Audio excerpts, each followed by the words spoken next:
Hi, this is Ross Payton with Roleplaying Public Radio. This is RPPR episode 86, The No Evil Post-Mortem. And with me, as always, is Mr. Tom Church. Jesus. And with a special guest, Caleb. Jesus, I mean, I haven't brought up the voice in a while, man, but good God, you layered it on thick today. Yeah, well, it's a special episode, so, we want to talk about it. Was feeling neglected. Yeah, so you keep bringing up, right. I wasn't doing the voice, well, and now I do it, and so what do you want from me? No, Ross. I'm only flesh and blood. Ross, you've done it. Just I haven't heard it that thick in a long time. All right, jeez. I understand wanting to come back to it, but you gave it a really good stroke job this time. Oh, jeez. All right, well, being classy here with RPPR. All right, in this episode, we're going to be, we have just finished the No Evil Eclipse Phase campaign. I know a lot of you are fans of it. Even if for some reason, yeah. And if you aren't a listener of the Actual Play podcast, it's a Eclipse Phase science fiction horror campaign. We just finished. It was 27 episodes, 28 sessions really, because the first episode was 2 sessions. And it was over 100 hours of material. I haven't counted up how much the actual running time of the whole thing is. It's a lot, and it's a whole season of a show. It's actually multiple seasons. Like 100 hours would be like 3 or 4 seasons. It's a lot. But on HBO, we want to talk about we're here with Cable who ran the campaign. We're going to talk about hi again. What went right, what went wrong, how it came about, how it changed during gameplay, how much of it the concept he had from the very beginning, and how much he came up on the fly, and so on and so forth. So it should be a lot of fun. First up, we have a little bit of news. In Base Raiders, we are the draft of the book is almost done. Base already having it edited. The layout is progressing nicely. The artwork is coming in. There's only 8 pictures left that I'm waiting on, and I might assign one more picture. And we're hopefully going to have a late July, early August release. Not much else to report. I'm working. How's that writing going, Ross? I wrote 2,000 words yesterday. Actually, 2,300 words yesterday. So. Fun. Yeah. Oh, man. Being locked alone in a room. Yeah, right. Yay. Nothing but the bearded dragon looking at you. Yeah. Wondering what that strange talking tree. Wonder what the strange talking tree is doing now. Yeah, basically. And why haven't I fed him pellets yet? It's a valid question, Ross. So, in other news, in Eclipse Phase news, the Eclipse Phase people are running a Kickstarter for their player handbook called Transhuman, which will have. Thank you. Yes. Caleb and I both wrote for it, and it's already met a stretch goal that we're going to get 15% more. So if you're an Eclipse Phase, yeah. So if you're an Eclipse Phase fan, look into the Transhuman book. It will have lots of cool stuff for players, new morphs, new gear, new traits, new character generation rules, which you can see on their Eclipse Phase open playtest forums. So people keep complaining about how, oh my god, it's so hard to make an Eclipse Phase character. Yeah, I made mine by hand. I know. And I didn't bitch. That's true, you didn't. But if you are one of those people, they're even doing a life path system, so they're getting. That's what we need. There we go. Cyberpunk 2020. Lady Gaga. Sky parrots, no. All right, that's an in joke. Listen to Lady Gaga 2.0. Is there any wonder that she actually turned out as sane as she did? So no. So there's a lot of stuff, but I will say, just if you want to, if you're just donating because you're an RPPR fan, you don't need to. We're already getting our bonus. Contribute to the project if you actually want the stuff there. I mean, if you're an Eclipse Phase fan, definitely get it. They have a lot of cool rewards. I think the really cool ones, like being an example character, have already sold out. But I don't know, they might be adding more. There's a lot of rewards for it. So. Take a look at that. And no more space whales is the pitch of the video. No more space whales. Like in the video. Stop him before he space whales again. So mad space whale on the loose. And also, speaking of Eclipse Phase, the fan creation contest ends on May 10th. That will be the cutoff date for your creations. I'll try and get this. Some awesome stuff thus far. Yes, we've had videos, stories, songs, art, comics. It's ridiculous, and we'll have a tough time judging. We'll give away all the remaining. There are like some creative people listening to us. I know, right? You guys weird. You guys are awesome. You are. Junk. So we'll keep that. And finally, for those of you who might be like, "Oh no more No Evil," well. We do other games, and we will have other campaigns. Our next campaign that will be on the AP site will be called Fortunes of War. It's an Iron Heroes campaign set in a vaguely kind of swords. Well, not really magical, but just like Xena and Hercules kind of setting with low magic. Ancient China.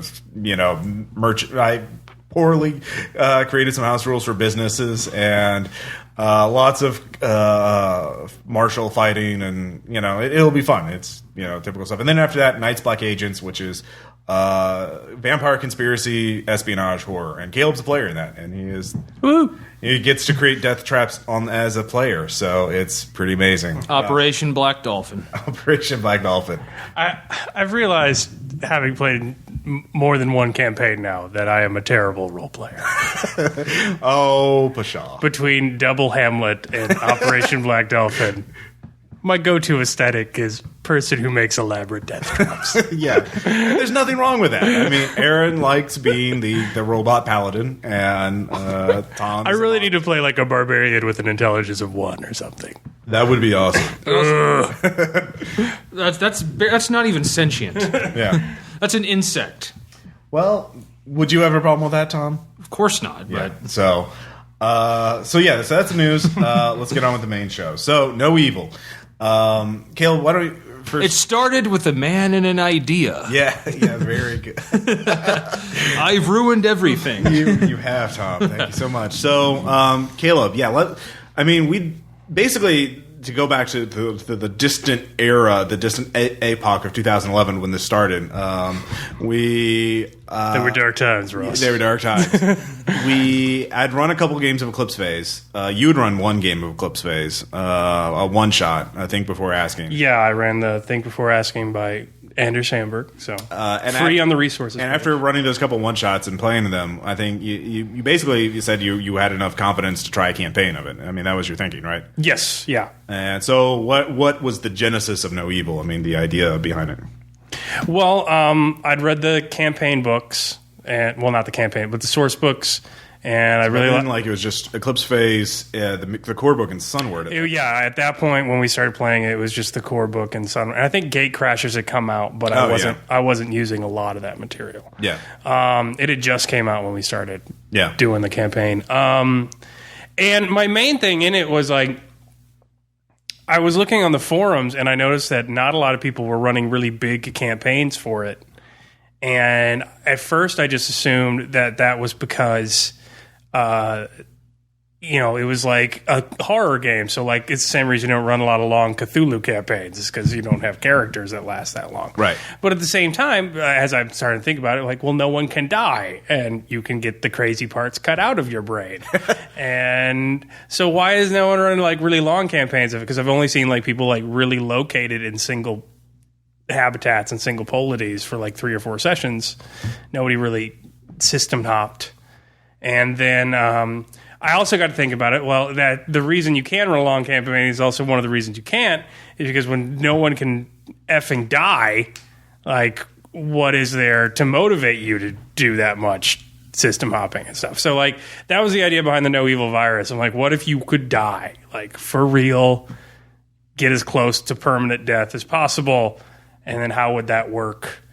And so I wanted to do kind of a gate hopping, like, Mask of Nyarlathotep for Eclipse Phase. And so that was the one thing. Have you actually read Mask of Nyarlathotep? I've read bits of it online. I have not read the whole thing. Okay. But yeah. But yeah, the basic structure of... by the way, spoiler alerts for this campaign. If you haven't listened to the entire campaign, like, don't listen to this. Why are you... Yeah. Yeah. Because we're going to talk about that. It seems self-evident, but... Okay. My first question is, like, the plot device, the MacGuffin, is the... I can't remember the name of it. The canister has, the first off, the No Evil virus, you knew that was going to be a Titan thing, right? Right off the bat. Yeah. So did you have the idea of it? In the last episode, we find out where No Evil comes from that exoplanet where the Titan material doesn't work. I can't remember the name of it. That's from Gate Crashers. That is from Gate Crashers. Well, your twist on it, though, that Titan stuff just doesn't work on there. That's your creation, though, right? Yeah. So was that from the very beginning, or was it just that was from the very beginning. I had an idea that it was like not man-made, but it was man-programmed. Right. And then I was looking through all the nanotoxin drugs. Yeah. And I'm like, well, a combination of those would really suck.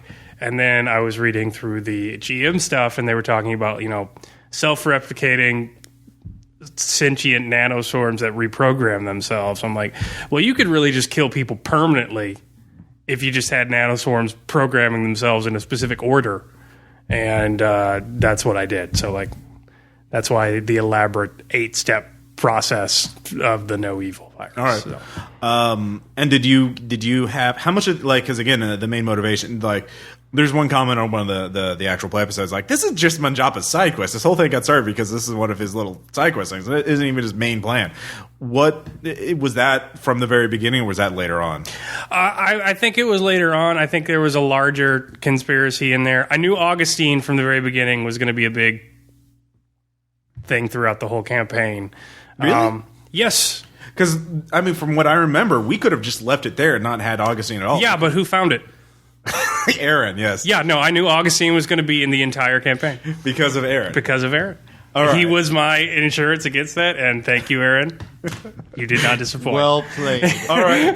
Yeah, so that's another thing. That brings me another, how much of the campaign did you base on our individual, character concepts, and also, us as players, so you know what, from playing with others. I don't know how much of it was just Aaron per se, or Aaron's concept. Well, initially, very little of it was that. I knew Aaron would. If there was technology, Aaron would grab technology and start a love affair with it. And he did, and Augustine was it. And Augustine was the reason for his side quest. Yeah. He had to do it to maintain his cover. And so I hadn't statted out entirely what Manjapa was going to do. But we should post the Prezi along with this. Yeah. So you can see that the Prezi's organized in tiers, and then there's little black boxes that carry it to the tier. Yeah. And so the basic idea is that when you're in orbit, it's nonlinear. You can attack things in every order, and there was kind of a thematic unity between that. But in order to keep things manageable, it was pretty much a choke point to get from one tier to the other. Dealing with Claudia to get the thought information was the choke point to get from Venus to Luna, and then the bank heist was the choke point from Luna to Earth. But we threw the Scumsworn in there because I was writing a lot and I needed some time. And then that turned into a whole thing. Yeah, and then the reintegration was the choke point from Earth to Mars. Right. So yeah, that was the basic idea, and I only wrote Venus Swarm. I didn't stat out anything in Luna until you were close to done with Venus Swarm. Right, and that's when I started integrating more people's side stories. Okay, because I couldn't do everything except for Aaron. Because Tom was playing against type. He was an animal, but he was also not covered in guns. He was covered in swords. He was covered in swords, but he was more prone to wear a top hat and go gambling than to kill people with swords. And that was against type. And then I had never run a game for Thad before. Yeah. And then except for the Dirty World game, and I couldn't predict where he was going to go, and I didn't know what you were going to do as a player. So Venus, I was getting to know the system still, and getting to know the characters and all that kind of stuff. So yeah, Tom. For you, another thing is getting to know the characters and getting to know the system. What were your thoughts initially when you started playing the campaign? Did you think? What were compared with what you know now? What was the major revelation of this? Or you know what I mean? Honestly, I wasn't really thinking that far ahead when the campaign started. Oh yeah, I was still trying to wrap my brain around this fucking evil virus. I thought it was just going to be tracking down who would create such a horrible thing, and quite a bit we did, but that turned out to be such a tiny part of it. And playing my Preston, I decided to totally try something different. Yeah. So I was still kind of exploring how I would fucking do that, because as I discovered, in our group we don't just roll. We actually, when we're doing persuasion or deception, we actually kind of talk it out. I got to do that now. So I was more worried about what the fuck have I gotten myself? So you're focused on your new character concept. Yeah, and that of course this. Okay, how am I going to use? It started out. How am I going to use this character to track down a horrible Titan virus? For me, that actually I had kind of a similar preoccupation for Bartleby, for me, was trying to run a mentally ill character, a mentally unstable character, and also not make him like the goofy and well, not a fish mouth, which is like, again, the fish mouth comes from the World of Dark, the Malkavian vampires who. There's a picture of one kissing a fish in one of the World of Darkness books. And so people use that as a term to describe people who use insanity to go like, oh, I'm Mr. Goofy. Hey! I belong in Animaniacs. But, so I wanted to make Bartleby legitimately, crazy, but not... But functional. Crazy, but functional and that was a real challenge for me, at least from my point of view. So, and actually, I'm not much of a talker normally. Yeah. So it's me. Like, I've got to be. Yeah, you play the strong, silent. But this time, I had to be the gregarious talker, and ended up having a lot of fun doing it. No. Once I kind of got off and running. I think the radio host or the show host thing really helped for you. Yeah, it's. And when I thought of the show idea, the name idea, like, oh my god, that's too perfect. Yeah. And also, I thought, holy shit, that gives us our cover. Yeah. So Venus here is kind of just sort of learning the system and getting used to the ropes of everything. So. Yeah, and thematically, I have X threats of a feather flocked together. So like you had all the different plot hooks based off of thought, and that was first. But then you could go anything you wanted non-linearly, and a lot of them were red herrings, and it was weird because the group went for nothing but the red herrings, and I had ways they were connected to thought that could eventually be like traced back, but the black market accounts, like the game I wrote accounts. For Pavarti is you meet Manjapa. Oh my god! And you don't know it's him until he's gone, and then like you have a face and a voice you can connect to it. But you never pursued that one, and you guys didn't have time. I know, yeah. You guys went straight to Synergy, and you went straight to Cloud9, and all. So I thought that was great. We're go-getters. Yeah. So yeah, that was the idea. Is like everything can be traced back to what you need eventually, but like not everything is relevant. That's amazing. Were there any other missed opportunities like that? Like, I can't imagine how different this can be if we actually had a name and a face to place for like Manjapa, because I probably would have been like Manjapa, or that could have been my white whale. But that was the goal of the Pavarti one. But like you guys had gone through such craziness, and so there was that, and I kind of like that, so I used that same aesthetic to build the next one, where you had to get everything, but the order you got it in affected it. So the order wasn't so important in Venus, but you could skip parts in Venus, and Luna you had to do everything, but the order altered what was going to happen next. Right. So that was the basic idea there. Okay. Oh, the clanking masses. Yeah. Luna started getting a little more intense. I mean, because I know you mentioned at some point that there were timetables for the events in Luna. Like, if we didn't deal with something at certain times, this would happen. Like, the riot would have been on Nectar they would have been attacked by the Exurgents if we hadn't dealt with them, right? Or something. Ratto would have been attacked by the Ratto, Exurgents. Yeah. So a Ratto being attacked by Exurgents was my way to delay the heist. Yeah. If you hadn't gone to Nectar first, or you hadn't gone to Miter first. Right. Like, so that it still kind of went off at the same time relatively, but like it did change the events around it. But the way you stumbled right into the X threat that Manjapa didn't know about. Yeah. Right out of the gate with half the players there. And so you prevented all that from happening. So Luna worked out. You guys hit stuff in the right order, and you did pretty well. And then there were timetables within the game, like Like the heist would have been easier to pull off if you'd done it during fall day. Yeah. And we missed that. And then there was the Nectar, like if you could have prevented it entirely, or you could have gotten there after the fact in terms of the riot and revolution stuff. So right. I gotcha. So I mean, how much of this did, like, once you wrote something down, like, did it change overall, or did you ever have to revise material based on player choices? I mean, obviously some material went unused because of Manjapa and stuff like that, but like, was that common, or? Well, what I would do is that I'd plan everything out with the Prezi, and then you can look on there, like, there's a circle for each big adventure. Yeah. And then there's 3 or 4 things to remind me of what I wanted to say in there. And then there's a plot point that leads to every other plot point. Yeah. Like, for every other adventure. So I know, like, what clues I need to drop according to the lines hooked to it. and what I need to mention in the basic scenario in there. And I would not write an actual scenario until the previous week was done. So that helped a lot. So you knew that. So I didn't write we were already in motion. So I didn't write 150 pages, and that's why I made you guys tell me where are you going next, because you're not going to change it, because I'm not going to write all of it. Where are you going next, and you're going there next. I'm not psychic. No, I do that as well. I think all of us do that, because I remember I was just listening to the beginning of the latest New Arcadia episode. It's like, you guys are going to deal with the collective this episode because that's what you told me last week, and that's what we're going to do. So that's the exact same kind of logic. I mean, Tom, do you do that kind of thing too, or do you, Well, Luna, I'd have a question for you guys. Luna is where I really got into my mind. That you guys were all playing against type for the most part. I mean, Thad was playing a different gender, and you had begun playing a different gender, or at least a different morph. Yeah, and we're playing crazy. Yeah, and then Preston was going more the first Lunal game was hilarious.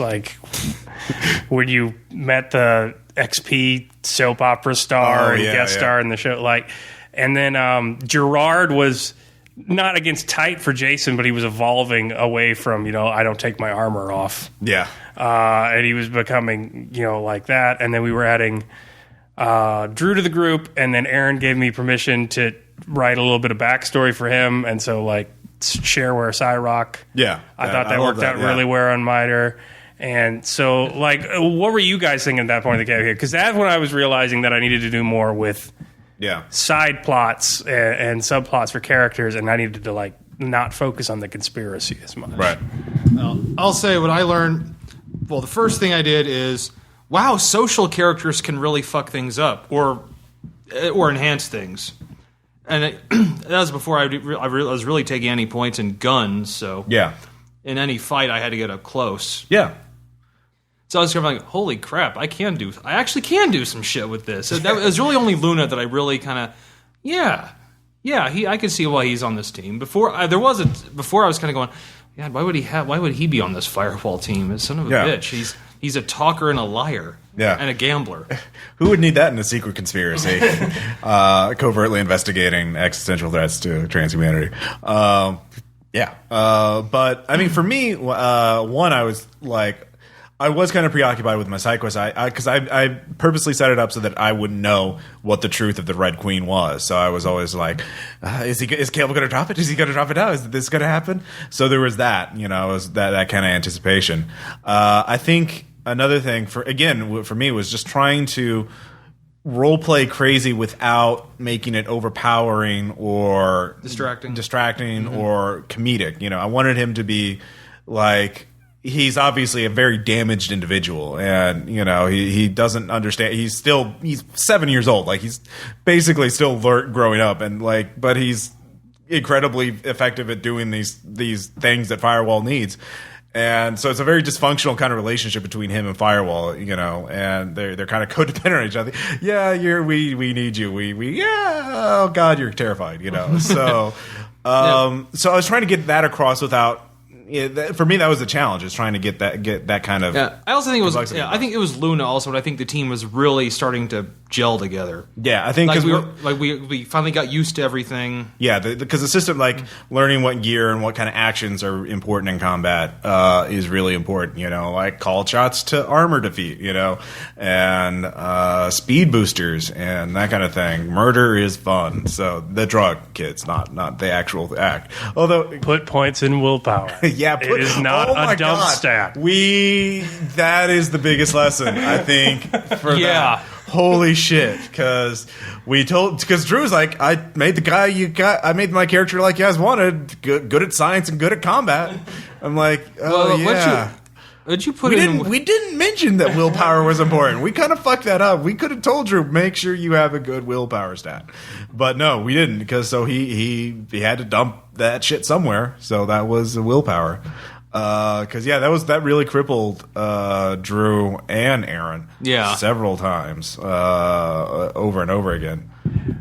Well, something I should have known the GM is emphasize that more, but I should have known the system better. But here's the thing that makes me a bad GM sometimes. I know it probably wasn't fun for them. Yeah. I think story-wise, it was great. Your team had casualties. It wasn't just oh, we died again. Let's go get Manjat. Like, someone literally went away, is not coming back. Like, Cyrock is mentally broken 100 times over. Like, you know, I think it worked out in terms of the narrative. I feel really bad if some people were too busy going insane than playing. But yeah. I think because the thing is, the thing in Eclipse is also just learning that death spiral. If you're getting hit on a weak area over and over again, then either wounds or trauma, and then you just shut down so quickly. Yeah. Because if you have 10 willpower, you're making a 30% check to avoid taking stress, and then you only can take like 5 or 6 stress before you take a trauma. Oh yeah, I think it's 4. Yeah, so I think your TT is 4 when you have that. Yeah, so it's a very, very low threshold. So what happens is you fail that first one, now you're at 20%, and then you're at 10%, and then you're 0% after. You're just shut down. And so I mean, we didn't have time to heal up in between encounters. We were really on the clock. Yeah. So that's why Aaron reset himself, like having to restore from a normal. But I thought that was like a great. It was a great moment, but I mean, you're right, because it was hitting him. Yeah. And like my character I think I took 1 trauma the entire campaign. Yeah, you get freaked out when you did async stuff, and I didn't have. Yeah. Well, I had more async stuff, but you took care of it in a different way. So yeah. But I had maxed out my willpower because I needed that for my async abilities. But that's something I learned from it. And then also in Luna, I learned to be less railroady. I felt like I was really concerned with telling a good story. Yeah. And so like in between like the pre-divine, would you like a green explosion, blue explosion, or red explosion points in the game? Which I knew I was doing, but I wanted to make sure the narrative made sense and didn't go into like Gonzo territory. Right. I was realizing like how much at that point you guys were contributing to the campaign. So like Release the Kraken was fucking brilliant. Like I don't know how I don't know how I would have logically explained you guys jumping around the system with that crazy anarchist ragtag group of backgrounds without that show as cover. And I realized like if I ever write this campaign up, I need to like do 3 or 4 pages of just like covers for your group so you could get into various places, because that worked really well. And then the Red Queen, I thought it was really interesting. Like, no matter how many times I ask you, like, is it real? Yeah. Does he actually have a sister? You're like, like, so I thought that really added to the narrative and kept it fun. So I learned to like let go of the reins a little bit. Yeah. By the time Luna had ended, and I think that was a good lesson for my first campaign. Yeah, Release the Kraken was just a lot of fun for us too. Oh my god, yeah. Because the main thing about the Aaron getting and Drew getting nailed so far is because we would face several similar challenges right in a row, like several stress hitting events, like Titan, just all in one go, and so there was no respite from that. And so I think that was what hit them, because they were so weakened in that one area. If there was more variety, I think they would have been fine. If it was like that, one sandblasting event, then a combat or something, or a hacking thing or something that they could have like not have to worry about rolling to 20%. Well, we often don't have the choice, do we?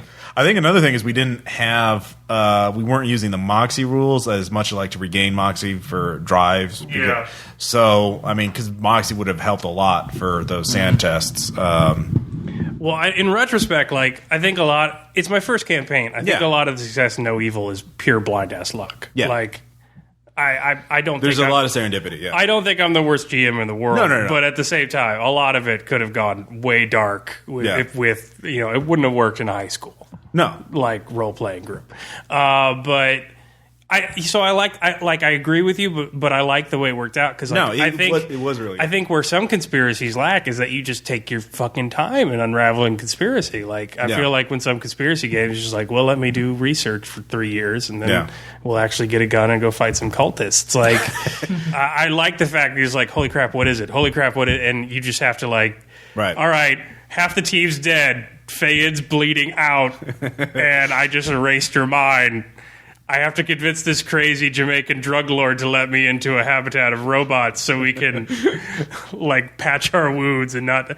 I thought it created more of a sense of urgency. I'm not saying complaining. I'm just I think Yeah, I mean, every campaign can go better, but it could have gone a lot worse. Yeah, So because I've been watching like Fringe and stuff lately because it's free Yeah. on Netflix now, and it's not very well written. And one thing I notice in there is that like every episode they create just some arbitrary fucking rule that make them have to be rushed. Like the oversight guy will be like, I don't buy it. You're a loose cannon, Dunham. You've got 24 hours to solve this federal murder case. I'm like, when in the existence of law has there been an arbitrary day-long limit on when you can solve a murder case? And but it does add. Haven't you watched First 48? Yeah, it does. It does make like an aspect of suspense that is not there in the game otherwise. Yeah. No, I mean there's a balancing factor, and it is kind of there. You shorten the time, you create tension, and there is those incredible moments. Like there were a lot of oh shit moments, but there were like it is kind of how fine of a line you want to go before you fall. You know, how many balls do you want to juggle before you fall over the void or something like that. You know, you're on a tightrope. Yeah, that's it. You're on a tightrope. You're juggling all these plots, and then. It's great if you can pull it off, but there's always a chance. And also, I even found myself overwhelmed a few times, but then I thought, actually, that makes sense. Mike Preston would be overwhelmed at this point. Like what? When were you? Do you remember like what's juggle, as you said, juggling all these plot points and shit I have to remember. Like, no, if I was this octopus, I'd be trying to juggle all this shit. Yeah, and it made sense. And also, dude, the fucking panda was.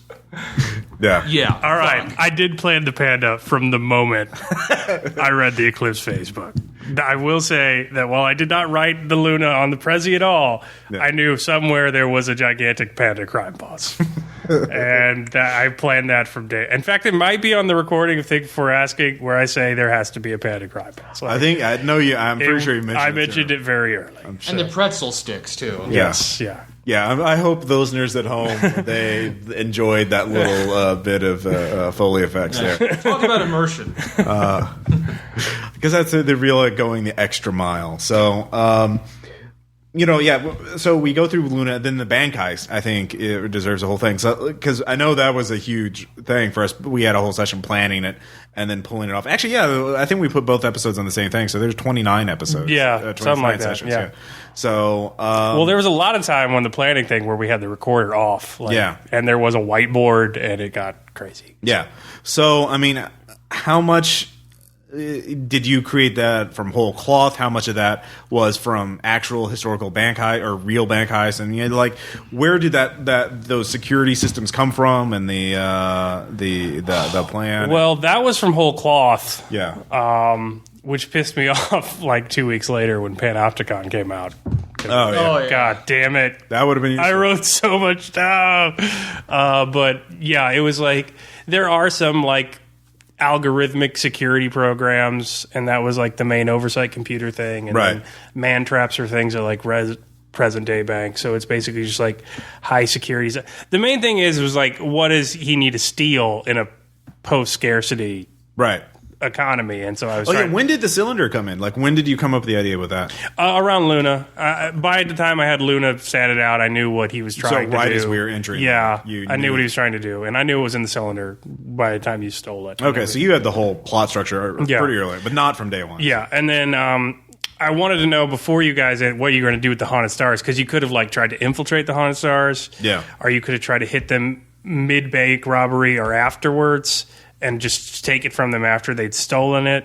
But when you guys took the let Protzi clean, murder them all, and we'll do it option, I'm just like, all right, well, I kind of wanted to try it out and see how a heist game would work. And so I made heist mechanics, and I'm really glad that worked out. So yeah. Tom, I mean, the planning. You probably remember. I don't know. I remember a lot of it. I just remember it was pretty much. We divided up into covering our ass, getting through security, and staying alive. Yeah. I mean, was that fun for you? I mean, I had fun doing it. I like planning games. I did. It was great. It was a lot of fun. Okay. Especially to oh man, there's so many things I would have done, but my character could not do. Oh yeah, like what? Because I've watched a lot of freaking heist movies. Yeah. So, but also I had to go I'm also playing an Octopus Uplift who runs an XP cast. Yeah. So there's just a lot of stuff I can't do, I would be able to do. Right. And also but it was one of those things I had to also like, oh god, I have to really make a good deception roll here. And I also have to, but I always believe that even if you're not good at that kind of stuff in real life, you can't just roll like, okay, do I convince him? Yeah. No, you got to have something behind it. No, there has to be a central like logic to it. There has to be like a premise. Like why would he do this for me? Why? What is? Well, it doesn't matter. The dice say he does. Yeah, but what is he agreeing to? Like he's agreeing to whatever I want. I made a persuasion check. Damn it. Yeah, push button, win game. Not quite like that. Did the heist go off? I mean, like I know we all had a lot of fun playing the game, but like, did it go pretty much as you expected? Or well, like I wrote it all out, and I was looking at it, and I'm just like, man, it's going to be fucking impossible to figure this out. Like, there's going to be way too many chiefs and not enough Indians. Like, how do I make this like comprehensible? Because I know how like I might do it with the characters, but I don't want to like tell people how to do it because that wouldn't be fun. So that's when I planned out the heist for the haunted stars to show you guys. Yeah, and I think that helped because like having a blueprint really you helped. Incorporated like aspects of their plan that you could, but then like you're not all async monsters, so you can't. We don't have unique super. Yeah. Powers. So I think that helped, but I thought that was great. I thought everybody did stuff that was vital to it. Yeah, I thought everybody contributed in a cool way. I thought Fei-Yin's plot line was well inserted in there. That was pretty awesome, yeah. And then I was a bit like, Max Jax made it just completely with the brilliant like refab the wall where we blew it out, and then Preston was doing security. Aaron sacrificed himself again. You were the guy in the vault. I thought everybody had a really great role in it. That's when I heard like there's a school group outside. Like, is the shuttle of nuns going to show up in soon? I couldn't resist. I know it doesn't make any sense within the setting to have like children walking around, but I just thought it was. I thought it was too perfect. Yeah. Yeah, thanks, Aaron. I had to make it like Heat. Yeah, Get to the van. I see. Get to the van. See, I mean, for me, the thing is, the major leap for planning a bank heist in like Eclipse Phase is just the sheer difference in the setting between the real life. Like, if we were playing a Call of Cthulhu game where we had to rob a bank, there's Necronomicons in the safety deposit box. We have to go get it. Then we could do that. We wouldn't need any help from the GM because we like, all right. We'll either like, okay, we can either do the go in at night and the rappel down from the ceiling, or we can do the get hockey masks on and go in the day. Yeah, exactly. Play Heat. But in Eclipse Phase, who the fuck knows what they could do, and so that was the major. I mean, So your details of their plan were essential for us just to understand what we would be facing. Because Eclipse Phase tech is almost as you wish. Yeah, it's all sufficiently advanced, as they would say. So it's there's so much shit that could be just Deus Ex Machina almost. Yeah. Well, that's why I didn't want you guys to try and pull off the heist unless you'd killed the haunted stars and taken all their intel. Because, when you look at, like, the modern Oceans movies and stuff, that is a heist in Eclipse Phase. Like, none of that technology shit that they're actually doing exists in the real world. Right. Like, it's a three-way vault with laser trip. You need to have that, like, it's the most sufficiently advanced ever made by mankind moment with, like, the holographic screen. Right. The old guy saying it can't be done, and you got to have that for a heist movie. And so, like, I didn't want to skip over that, especially at Eclipse Phase, because it's not like there's a guy with a revolver standing by the door and security. No. I had sentient robot tires with Gatling guns hooked to them. It was ridiculous. By the way, also, another compliment I have to give you. The idea of Killy was great. Oh, well, yeah. And Killy, the name is from the manga Blame, the cyberpunk manga, which you should all read. But I just love a mine, a sentient gun. Yeah. That's fucking awesome. Let's see, what was I going to say? I lost my train of thought. Were there any... I want to ask what some of your reactions were to some of the player stuff. I know you've already mentioned a little bit, like, you knew Cyrock was going to get Augustine, but, like... I just seem to remember, like, you were really like, holy shit, the wild hunt and, torturing, capturing all the bad guys and making them into my death cult. Like, you seem to have a pretty big reaction to that. So I did not see that coming. I loved it though. Like, Yeah. so yeah, like that's not something I planned out. But by Luna had gone down, like with Bartleby just permanently killing an innocent guy to put Neeson in his body. Yeah. And torturing multiple people from.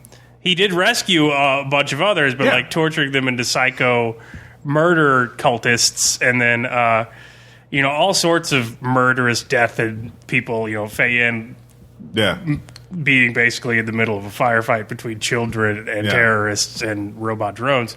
I was realizing like you're as bad as the guy you're chasing. Like you are so fucking driven to get what you want. Yeah. That you are going for. And so by Luna, that thematic, which I think is the general theme of the whole campaign, it's just like when you think you're right, you do terrible things because you think you're right. And you might not be. And that was established itself. So I was surprised, but I liked it. Like it wasn't like derailing the game or anything. Did you and for me, from my point of view, I think the thing is I actually liked what happened because I think my character actually had a narrative arc. Did you guess what I was going to do for the epilogue, or did you know what I was going? Did you to not chase after him? Yeah. I did not. I did not know which way we were going to go. Okay, because you had your fervent fire wall, but then you got blinded to that multiple times because you betrayed the organization to chase Manjapa. You worship it firewall in your own way, not dogmatically. Right. So I didn't see where it was going. But that kind of stuff gave me an idea for like Gerard's backstory because yet again Jason was like, I don't know what happened on Earth, I don't know. And so I'm like, all right, I gotta come up with that too. But like the whole idea that like maybe you're not the good guy, that gave me the idea that maybe Gerard is a goddamn deserter. Like maybe he was not the good guy. It's maybe he left people to die. Oh, yeah. By the way, and fuck you for taking Preston's unfortunate, attraction to human form and screwing him over with it, or at least attempting to. Literally. Yeah, literally. Double entendre. And also, actually, the Preston Project, the Crowley Project. That was fucking the freak show there. So was that was your creation though, or Caleb, or was that Tom's? I can't remember. Well, that was mine. Tom was actually uplifted according to his backstory by a different different hypercorp, and so I just wanted okay, like he's pretty successful now. He's got a bunch of ratings. They're going to start trying to knock off. Like they need a Pepsi version of Coke Preston, like, and I imagine like. Because at that point, Panopticon had, it hadn't come out yet, but there was enough stuff about uplifts in the book that I surmised, like, well, that really would suck if you weren't mixed right. And so, I came up with the Hall of Horrors. And what I was surprised is that you didn't just, like, go ape shit in Clever Hands and try and, like, let them all escape. I was surprised on that. Yeah, why didn't you free your people there, Tom?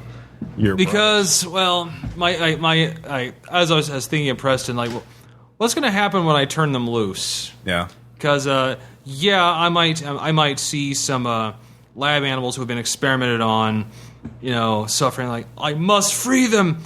I've also seen 28 Days Later, and I know what can happen when that shit.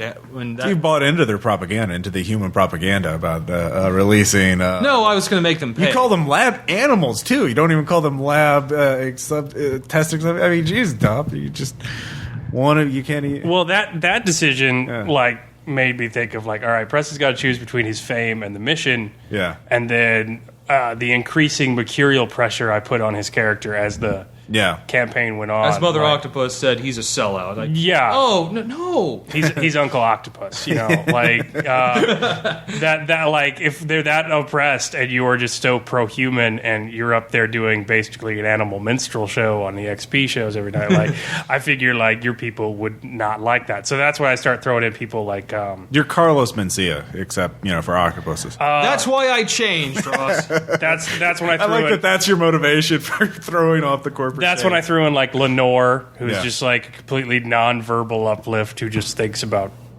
Was that after Panopticon? No, but like after his choice at Clever Hands, like that's when I wrote like Lenore, the completely fanatical mercurial terrorist, and then Mother Octopus was Panopticon. That was on the Scum Swarm, but then, stuff like that. No, it's like great moments, and I love Preston's final, breaking with the corporation. That was fun to me. Yeah. Yeah. That would really work. And speaking of Scumswarm and incorporating and the material, the whole impetus of the Scumswarm tier was to holy shit, I don't want to write so much for the next tier. Let me take a breather and just use this PDF which just was released.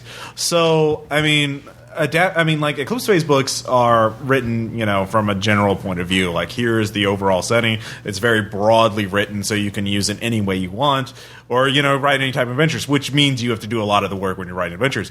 But for Scumswarm, our Stars Are Our Destination, it's much more specific. They have these specific problems. There are these specific people. Blah blah blah. What were your experiences like adapting that or incorporating that published material, someone else's work, into No Evil? Well, I really liked the way it was written. Yeah. And I thought it was very different from other products that they put out. Yeah. And while I pull a monster and stuff from the pre-published adventures, they're all basically one-shots. So it's basically I just take out a section that I can use and throw it in somewhere. But for that, I just used the whole thing. I thought it was really great, and I didn't really rewrite anything. But it wasn't like I didn't want to write as much. I couldn't because work was picking up. It was second semester. I had a lot of stuff to grade. Right. But then even that backfired because the first game I had four. I think I gave you guys 4 pages of emails you got when you got on the Swarm. And those were, and I wouldn't have done it at all if I didn't feel like the side plots could carry the game for a couple of months, but it totally did. Yeah. And it carried it longer. I learned something about PC logic. They will do all the things. Video games have taught us we have to, if there's those achievements. If there's 100 widgets in the game that we have to find to get an achievement and 5 extra seconds of the ending, we'll fucking spend all those hours getting those widgets. Yeah, and that was my lesson learned. Yeah. So I learned that very quickly after the first couple of episodes, and that's when I rewrote all the emails. Yeah. So the way I did it is I copy and pasted the emails for each person that would correspond to a certain side quest because I had them roughly in my head, but the plan was to go it off at the same time. But everyone was pulling in different directions, and you were trying to trying to load up on side quests so you could do things in the same order. And you didn't have to backtrack you were fucking Fallouting it. And so I'm all these things. Can you blame us? All these things are going to happen at once in weird interactions, and I think it could be cool, but I can't keep straight in my head. So I still ended up writing 25 pages of material. So there's kind of what I guess it would call feature creep in software development. Yeah, so I ended up writing 25 pages of shit for the Scumswarm and sub-naming subquests and all the that. The naming quest was really awesome. And so but you did do fucking all of them. Yeah. So no unused material. And I thought it was good. I thought it was a reasonable addition to the campaign. If it was a season of a show, that would be an interesting season. Oh, yeah. No. And I liked throwing you in more anarchist, socialist habitats because there's not a lot of that in the inner system. No. And that's really, this entire game has been focused on the inner system because RimWorld wasn't released until basically the campaign was done. So, and if you're going to do a hopping campaign, it's really hard to do it in the Rim. Even with resleeving. Well, you can't. I think you could. That's going to be my goal is to do that, but it can't be. It has to be a more leisurely pace. Yeah, You can't do oh god, we have 3 months to find the thing. Well, you got the outer solar system. You're not going to find it. And I'd gotten to where I liked the frantic chase after Manjapa. So. Yeah. So. Still can't believe you wouldn't let me have happiness with her. That you made her out to frame me. You son of a bitch. No love for spies. No love for spies. That's true. I did worse to Cyrock. Well, yeah. Yeah. Okay. Just for the people who know, because some people think that I know there's at least one guy who's Cyrock got his happy ending. Can you explain the apotheosis ending that Aaron got, so that people know the canonical? Okay, I left it blank. So I don't know what happened. Okay. And unless we return to the characters and I have to decide, or you want to deal with something in the same meta plot, I don't know what happened. But according to Augustine, she needed part of Aaron at point of contrast. But that doesn't mean he's Aaron anymore. If Cyrock got cut up into digital bits and incorporated into Augustine's DNA, he's not a controlling force. He is a advisor. He is he makes as much decision for Augustine as your fingernail makes decisions for your body. Like, it's in there, and it's a consideration, but, she's a fucking seed AI, so she's gotten bigger than that. It was unrestricted, yeah. But that's jumping way ahead. I was referring to Magda on the subscore. Oh, yeah. I did way worse to Aaron with Magda. Yeah, that's true. She did get incorporated into a horrible, bloody conspiracy against her will due to her interactions with Cyberpunk. Mutually beneficial. Well, and the rest of the team, like she handled herself pretty well on that haunted ship. Mutually beneficial. Actually, one thing, data exchange. the trial, was that also whole cloth like the bank heist, or was that in the material? Completely improv. I didn't expect it to go as bad as it did. Thank you, Drew. And was it Drew who screwed up? He blew the airlock and went flying out into space. As the fucking ship was like, he's like, well, that's not how it works. I would be left behind. No, you wouldn't. You're going at speed of the ship, and then now you're also going at the speed of the ship and sideways away from it. Yeah, you're not.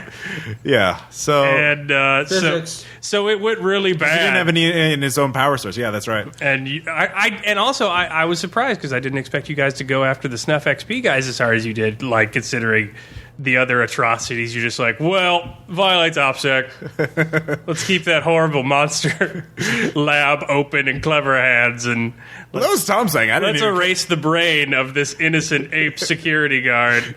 You just like casual atrocities there, and then you're just like, nope, Snuff XP. Kill them all. And so, like, no witnesses. Yeah, but everybody witnessed it. Like, you blew up a ship, and then you come back inside. I'm like, well, I guess everyone would be there with guns.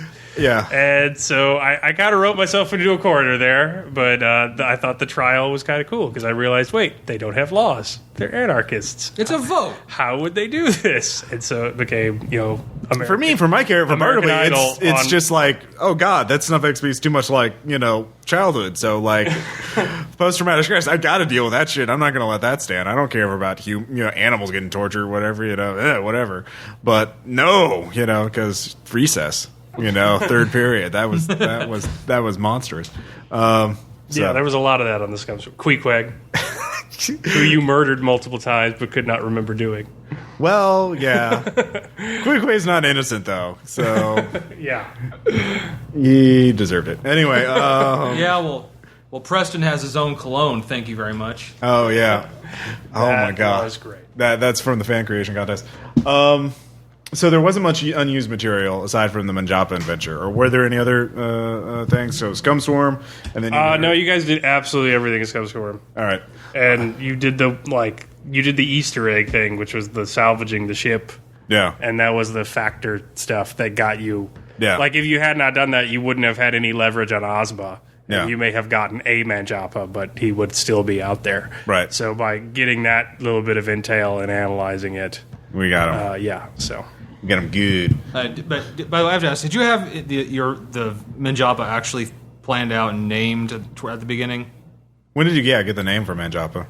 I actually wrote a Dirty World game that I never actually finished because I got too complicated with the mechanics, and it just kind of bloated into nonsense. And I just kind of called it a day.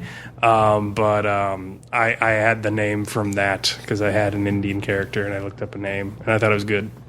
So yes, now will always be forever associated with the evil and villainy. So sorry, Manjapa's out there. Unless we can do a future game where we can both play Hypercorpse and you can play Manjapa. There could always be a fork of them that they missed. So then we get to the Earth tier and sort of the final countdown. I'm not going to sing the song. Caleb did. Okay. Were there any other surprises or lessons you learned from the Earth tier design? I mean, by this time you got the flow down. We've got kind of a well-oiled look at this machine. Blasted wasteland. Oh wait, no, it's just Detroit. Yeah. Well, Earth tier, that was another thing I planned way in the beginning. Like if the campaign was successful, it hadn't fizzled out. End, yeah. I really wanted to do a game where you were basically playing against yourself. Yeah. Since the fork concept. So the idea of the Tokyo mission not being the mission, yeah, but the other mission being the mission, and then and then using the MacGuffin of a Promethean, putting it back together and realizing you've been fighting yourself. I thought that was a cool Eclipse phasey concept. So that was the main thing I would go to. The main thing about your tier that didn't go as planned is that it was a lot shorter than I intended because there was a China trip. Yeah. And so we ran the annual there, and then Thad was going to China. Yeah. So, I didn't want to have him miss the campaign end. Yeah. And so, there was a whole mission in the Hexagon that was for Gerard's character. Oh, right. That was supposed to go down. That, yeah. So, I originally didn't have Gardis go to Hotel California. He was originally at the Hexagon, and the mercenaries at Hotel California were your ticket to the Hexagon. So it was going to be a big infiltration mission to get to him for Gerard. But that didn't pan out, and I originally had a whole thing planned out for you guys sending your forks to the IP address you got for Angel Mendelsohn to go after the Red Queen. Oh, that would have been a whole mission. Yeah, I was going to have a whole mission side plot thing for that, but we were really running out of time. Right. So I had to. Earth tier was condensed as opposed to what I would have liked. But it's probably good. Blame the writer's strike. If you can cut something, it's probably good if it's cut. But yeah. What was the?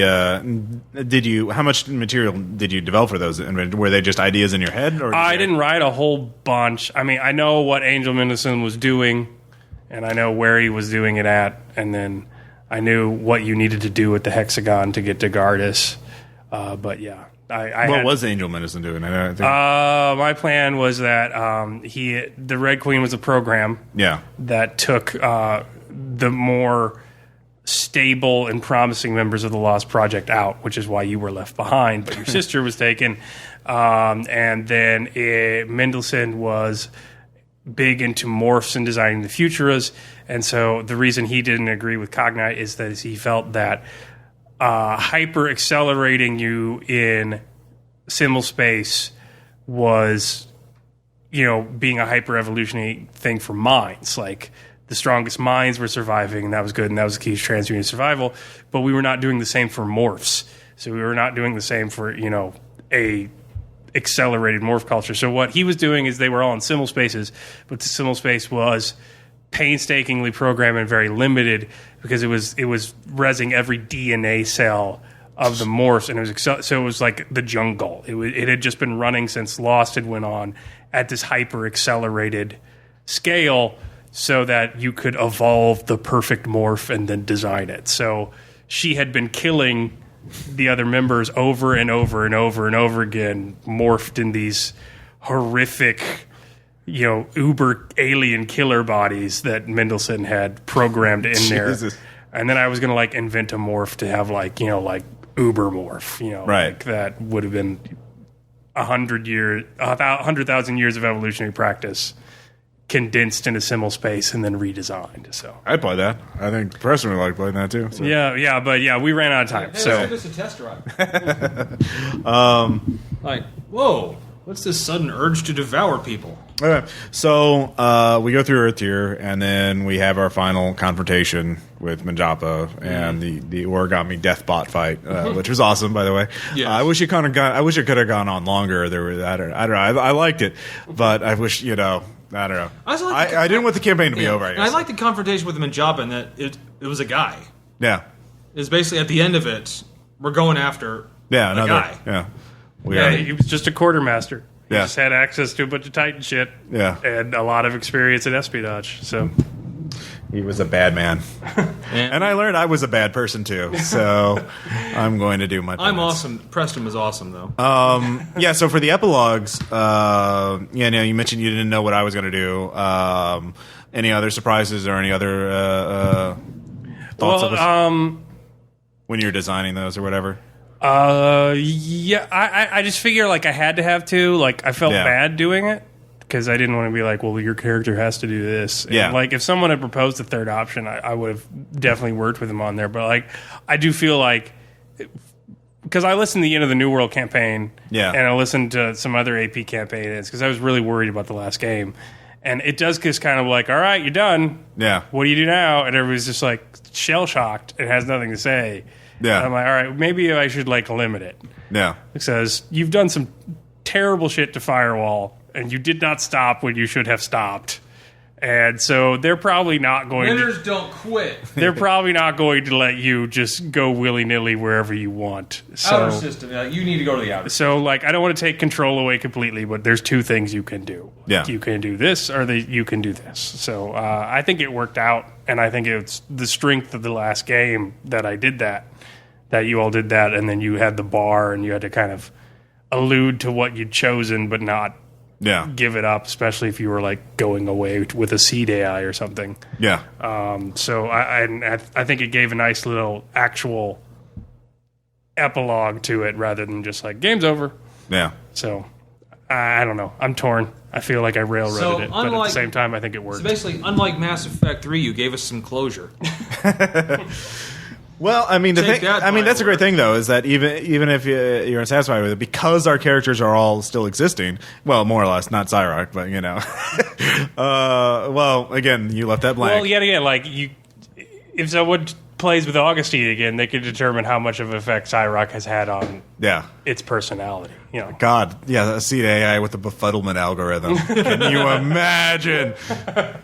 It defeats the chaos by accident. It defeats the Titans by accident, and then blows up half of the remaining transhumanity. So it's a net win. Totally by accident. Kind of, yeah. Cyrock had so much fucking moxie. I imagined him like Jackie Chan in a movie, like fighting and killing everyone and surviving, but like somehow looking to just barely do it every time. Like he's just holding a ladder. He hits somebody with a around. fish, or he trips and actually punches somebody because he's drunk. You know, like. I love the also like, okay, Aaron, the only way to hide your character is to make him experience shit that no machine could. That was awesome. That was a good subplot. I know it was literally like it was like the 40-year-old virgin. We're trying to get him partied and laid. Good times.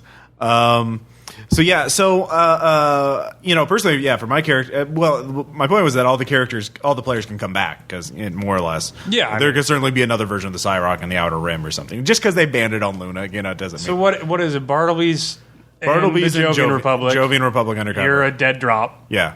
Between asyncs. Yeah. And then Preston's with the hidden concern by now, infiltrating them. Yeah, so did David go to David took the space habitat. David's gonna go. David's wage the Hyper war. Elite now. Yeah, Hyper Elite is gonna wage war in the Night Cartel. Or no, 9 Lives. 9 Lives, sorry. Yeah. Man, I'd like to pick on 9 Lives. Poor 9 Lives. Gerard. You can't really feel bad. Did Gerard go with Gerard went to the Titan where his mentor or his patron was. Oh yeah, so he's doing the fall. He's going to go get another sample of that canister and go back and try it. Oh, okay, yeah. That's what I think. What Jason indicated what he was going to do, but he was going to take his time in doing it. So yeah, he wasn't going to rush the job. Yeah, he went with his patron. Yeah. And by the way, Gerard made one of the more interesting choices in the game, like allowing the canister to be destroyed.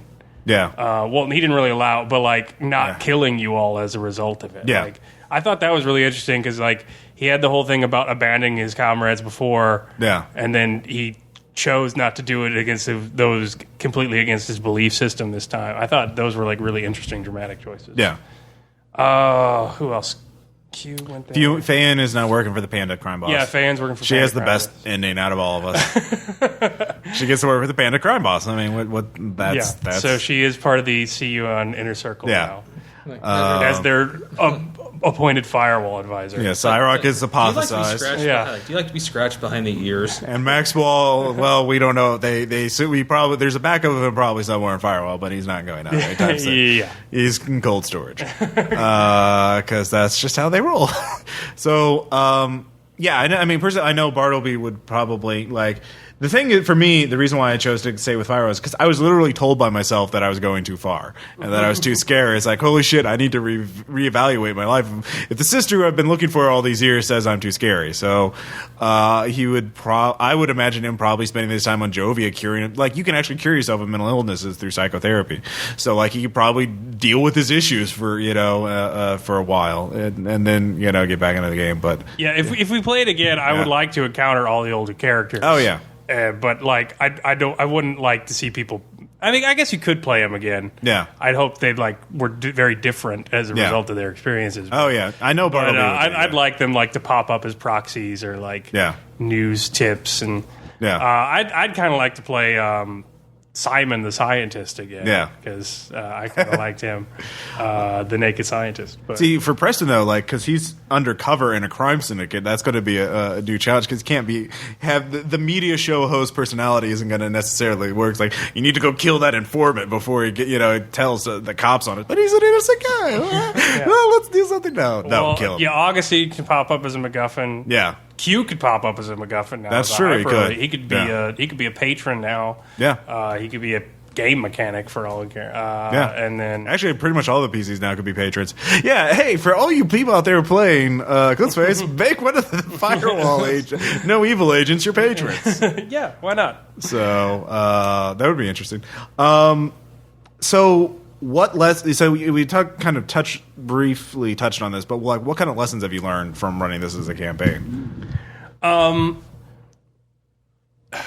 The railroad's not bad, but once players know their characters, you got to trust them to take them in the right direction. Yeah. So I think where Sandbox games might go wrong is like second game being like, all right, you're in the city, what do you want to do? Yeah. When the person doesn't have a character yet, they have numbers. Yeah. But I think as you go later, and I probably should have done this sooner in my campaign, you can kind of give people more free reign.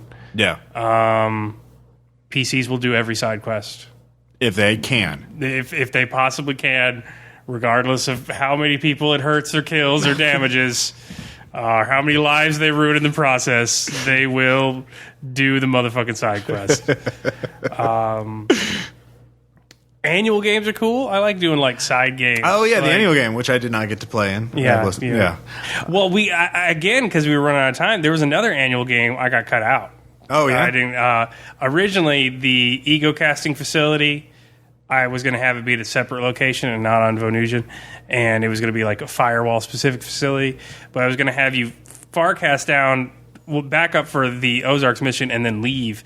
But then I was going to have it be hit by Manjapa, and that's how he got your backups and sent you to Tokyo.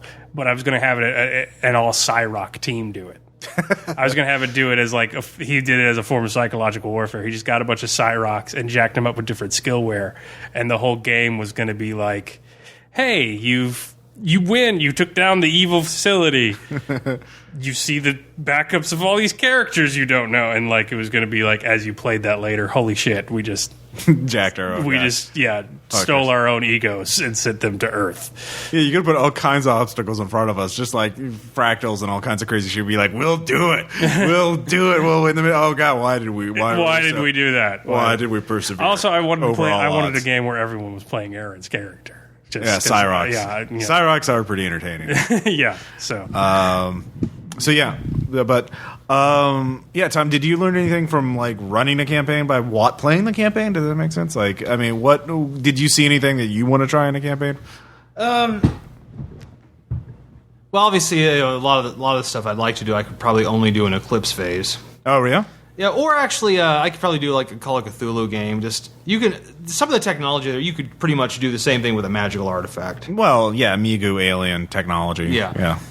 But yeah, it's more. I definitely learned that if you're doing a campaign, especially, you can't just sandbox them immediately. Yeah, you have to give them a purpose at first, kick in the ass. Yeah, just jump. Eventually, if they're a good group, they'll pick it up pretty quick. But. Yeah.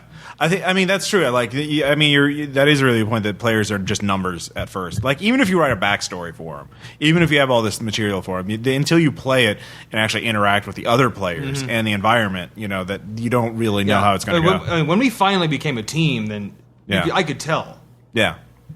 Like my favorite parts of the game were like I didn't dislike running the game. My favorite parts of the game is when you guys would just fixate on a certain NPC. Yeah. And I had to come up with something funny to say for it. Yeah. Or like when you would just talk to each other, like when Aaron would turn on Augustine and probably was just like, "I will kill you," and Gerard's just like loading a plasma rifle, and basically everyone has his gun on Aaron as he's like. Right. I thought like except I was cooking steaks or something. Yeah, and Preston was off like being Zoidberg, and like those are my favorite parts of the game. So like. Slowing down, I guess that's a lesson in like you don't have to get to the big fight, that battle. Maybe you'll do it next week. Let them just like talk. I mean, the thing is, though, like, I think the frantic pace, like, every campaign has its own flavor, and I think the frantic pace, No Evil wouldn't be the same if it didn't have that really speed, like sense of urgency to it. Well, I don't mean like the time limit for things, but like if there could still be the time limit, but like it's not like they can't actually speak to each other. Like, not everything has to be like info dump or this is what's in front of you. Sometimes the players can just like talk to each other. Yeah, and I think anything you can do to encourage that will help the players. I think make their characters. I think we had our most fun during our downtimes. Well, like New Arcadia, like I didn't really get fixated on Norm and like understand Norm's aesthetic until he moved in. Yeah, with Kyrop. And like the Kyrop Norm aesthetic, like that totally got me into Norm's head, and then it helped me how Norm would deal with like all these crazy situations because he'd rather just be on the couch watching Grey's Anatomy. Yeah, like so like that's the thing. Like I think I love so it. slowing down in terms of just like you're right. New Arcadia, those are like two superpowered beings. You want to watch TV or something? Yeah. Beer? Yeah, pretty much. Actually, I have to say one of my favorite moments of the New Arcadia campaign is the planning before the Paragon boss fight at Big Wheel, where Norm is just like freaking out. Oh, sure, why don't we get these guys? Yeah, that old vampires. That can't go wrong. Come on, yeah. It's just like throwing things in the background while we're like, maybe we could get the vampires to fight on our side, Yeah, what could go wrong? Like, I love that. Yeah, you're right. And those are the kind of bits. But, like, you can't have a campaign of just that. Because without some sort of conflict or something to balance against that characterization, it's just kind of it's kind of, like... It's improv theater. Yeah, it's improv. Well, I agree. But, like, I think I err on the side of... like more conflict, more info dump, more exposition, which you need to have a plot. Yeah. But I think as the campaign went on, or you guys did crazier shit, or you focused on the crow pilot I put there because nobody had a pilot skill. Everyone wants to talk to Vicar.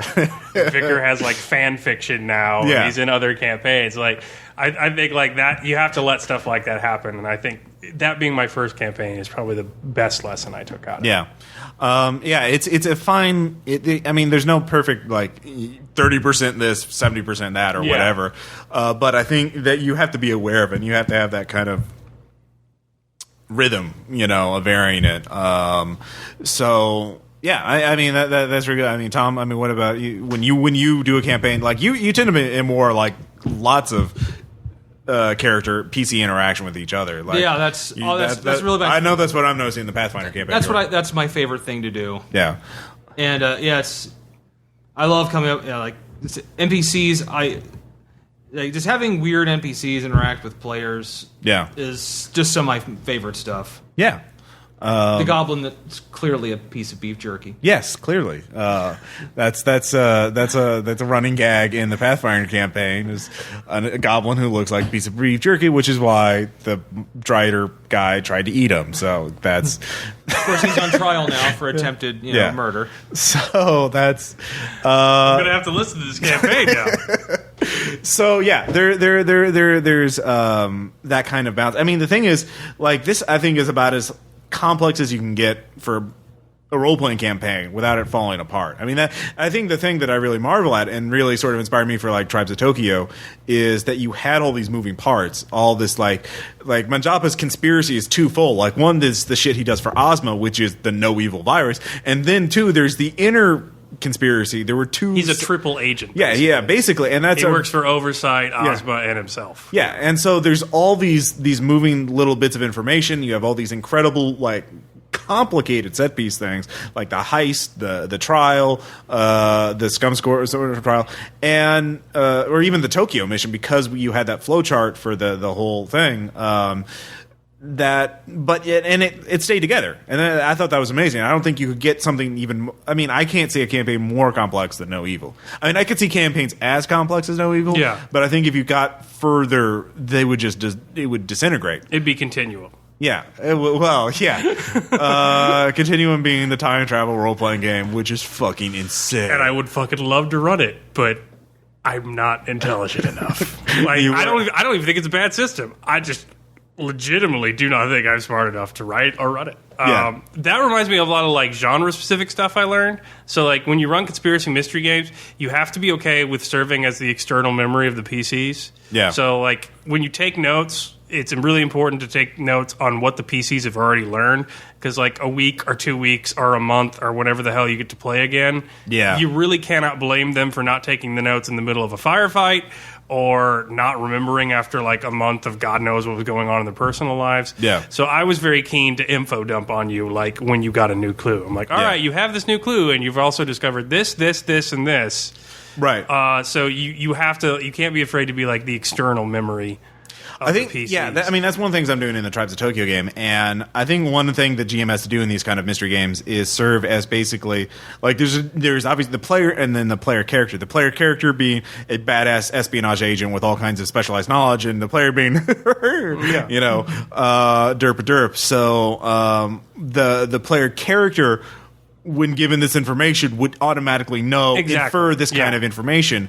So you kind of have to serve as that role of that expert, advisors. Like, because you've learned this, you know that it's either this or this. You just have to figure this out. And I was really hesitant to do that at first, but then I realized, well, I'm not railroading anybody. I'm just like, it's a natural thing. I wouldn't remember it either. Yeah. Having played in Conspiracy now, and I do take copious notes. Yeah. It is also helpful, and I don't feel like I'm going to... And then the second thing for a horror game is that I already suspected it when I started the campaign, but like having gone through the campaign now and like having treated X threats and exurgents as like a very rare occasion, which I feel like they should be treated in Eclipse Phase, I am convinced in the idea that only ideas are scary in role-playing games. Stuff is not scary in role-playing games. Like, it's hard to be scared of a monster no matter how vivid your description is. But when you describe an idea that's creepy or off-putting, you get more, like, effect in your players. Like, so, like, Nine Lives is simul spaces to break people, and Claudia and Akaja Lacuna, and I feel like EP is rife with like terrifying concepts for random people.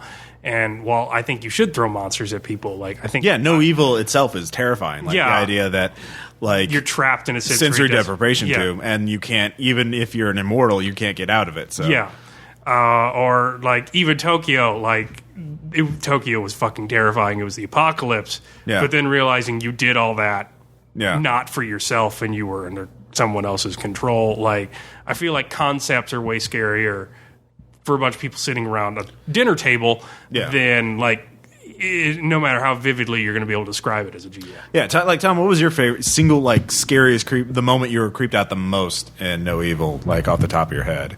Well, for Preston, myself, it had to be these aren't my tentacles. Oh yeah. And that is a legitimate psychological disorder. Like I feel like that was scarier than the actual monster. Exactly. I was going to say the monster itself. But like there is legitimately a disorder where you're like, I have my arm and it looks like my arm, but that's not my arm, and like you can't explain why you feel that way, and it's a legitimate like neurological disorder. You believe that parts of your body are other people's parts. Yeah. And I'm like, that'd be a fucked up thing. Especially if you have 8 limbs. Yeah, exactly. So. Yeah.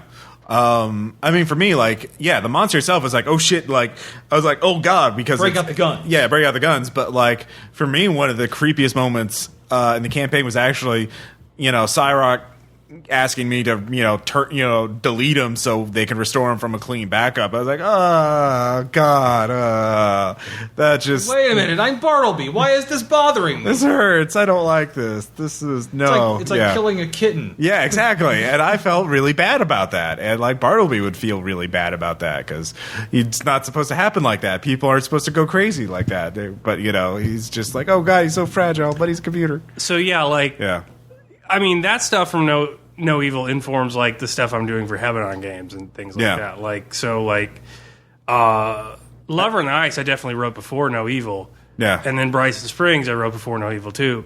But everything else is pretty much post No Evil. And like while there's monsters and stuff, like the body horror stuff in Lover in the Ice, which I think is effective and I think it's fun to play. Yeah. Or I wouldn't have written it. I don't think it's nearly as effective as like everyone's a puppet. Yeah. Or the Bible is fucking scary. Yeah. Or, that I don't think it's the fucking parrot, all right? It's the parrot is exactly. The parrot is a concept. The parrot is an inexplicable thing that you're never going to know about. And like just the sheer fact that you don't know about it, even though it's completely unmenacing at all. Yeah. It was the focus of the 6-hour game when there were like even today, like I think rapey ape monsters roaming the city, killing people with What about this parrot? What about this parrot? Like so, like I think tell me about that parrot. And I think that just the parrot perfectly sums up. Like maybe Heaven Ice Game's new logo is just going to be a parrot. It's been in there for how long, and it's fine. Yeah, there's not even poop in it. What? If you're gonna try to write a scary game, your idea is going to be scarier than any monster you make, or like the time travel thing in Preemptive Revenge. Like, it knows like you can't kill it as long as it knows. Like, I don't know. That was one of the scenes where the conventional horror, like that opening in the schoolyard, was so fucking weird. Well, I'm not saying you can't do like physical conventional horror, but I'm just saying like the concept is always going to be freakier to people at the table at the moment than saying like it has many eyes and tentacles beyond descripression. It's eldritch and squamish and adjective. So what is that, 10 points of armor, 5 points? Yeah, exactly. That's a good point. I certainly, when I do horror games, I think that's kind of like, that's one of the reasons why I'm so, Carcosa kind of games are always appealing to me, is because they're always about, you're not in reality anymore. You're in the symbolic crazy place. It's an intellectual horror rather than, a visceral horror. Yeah. I think it's really nigh impossible to get a visceral discussed horror. over, actual terror. Yeah.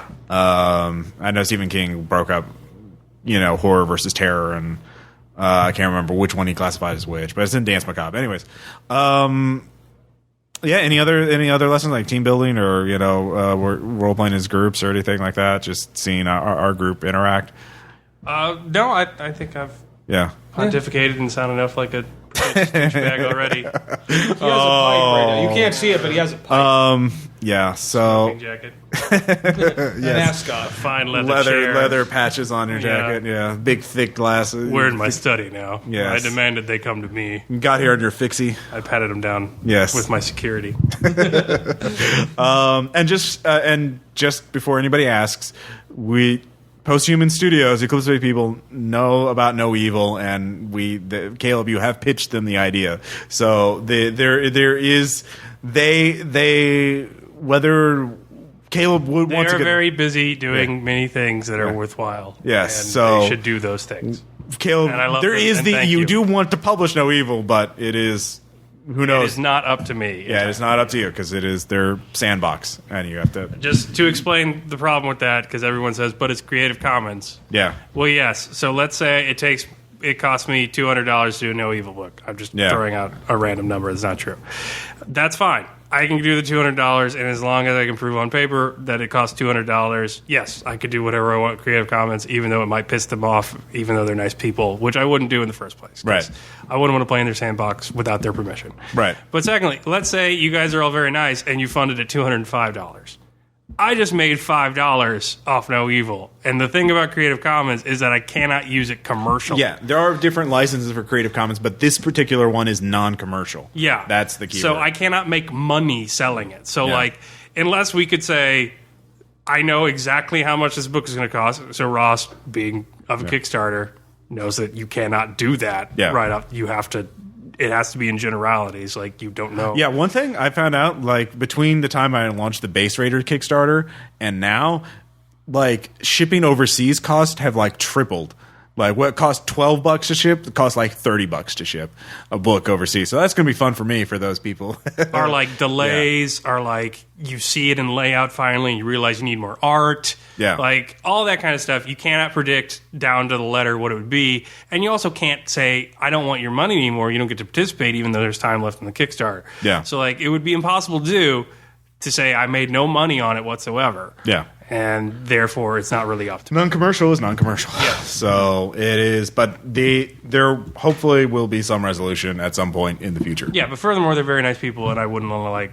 Yeah. No, they're all on they're their awesome sandbox. people. Yeah. Without permission, I would not do that. I like the game too much. Yes, it is an awesome game. So, Tom, any final words? Release the Kraken. Release the Kraken. All right. We get back. We went a little long, so we won't have a letter, but we will have shout-outs. And, so let's do some shout-outs. So, yeah. Yeah, exactly. So first off, I just want to mention a couple games I played recently with Bill and Aaron, who they just went over. Bill, former RPPR player, he's now working, going to school, and he's married and all that, so he's pretty busy.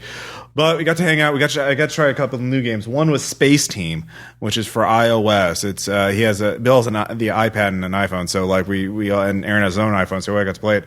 And I don't know if you heard about this. Basically, it's like a cooperative. It's like Spaceship Artemis, but like much more sped up. Like basically, you're shown this randomly generated control panel for a spaceship, and then you're given directions like, oh, equalize the backblast, all right, push the reverberator to 5, stuff like that. But the thing is, not every command will be for your control panel. You have to yell out the commands to because some of them will be for invert the Magnavox, but that's on Aaron's screen, and so you're yelling commands at each other, and like occasionally you get your wormhole, you have to flip the screen over, and then or asteroid field, you have to shake it. So it's like very sped up, and you do enough commands, you get onto the next wave, and then it's just how many waves you survive. And so it's all the Star Trek technobabble you can imagine, all in a very quick app. So it's very fun and very I wish that.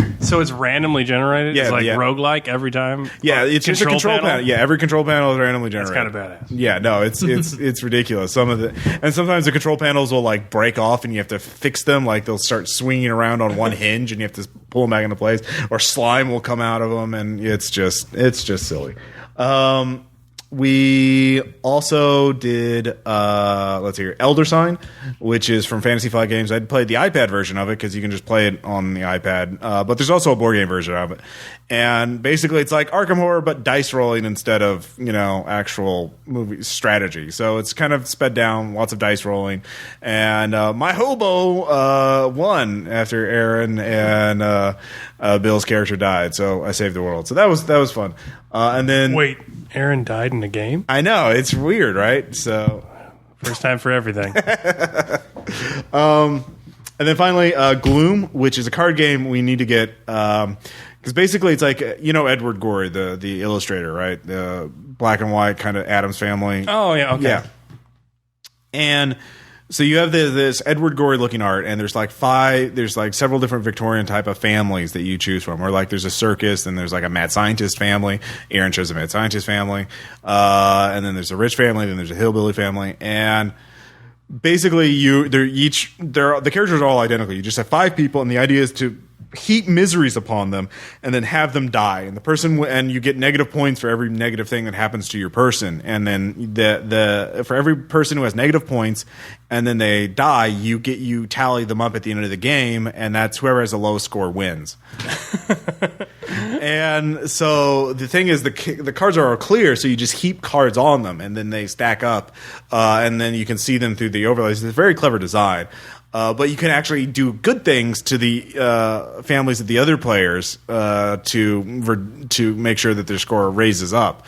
So, if Aaron's here, he'll be able to explain the whole story. There's like he had one of his family members, like a teddy bear with a human brain in it, and like it ran for office, became elected, then went to prison, and then died, came back to life, and then went to Australia. Had all his slate clean. So, Jesus. So it's a very fun. I would read that novel. Yeah, no, it's a very fun game. So. Anyway, so I just want to mention all those very quickly. So, Caleb, you've been reading a YA novel series? Yeah, the kids are liking it at school. I can get some boys excited about reading. So if you have young adult boys who are reluctant readers, it's cool. It's called Rot and Ruin. It's by Jonathan Mayberry. He is publishing them at an absurd pace. Yeah. It won the 2012 Gateway Award. The third book is already out. I'm in the middle of reading the second one, which is called Dust and Decay. But it's kind of a little, unique as a zombie book can be, take on it, in that the apocalypse has already happened. They call it First Night, and all this kind of stuff, and that there are all these settlements that are fenced off that have kept the zombies at bay. It takes place in California. They have no electricity, and they never have. They think it's that's what brought the devilry down, and that's what invoked God's judgment. So they're very, it's cool because like society hasn't stopped. Like they still function, and the whole premise is that the young orphaned, of course, protagonist reaches, I think it's 15.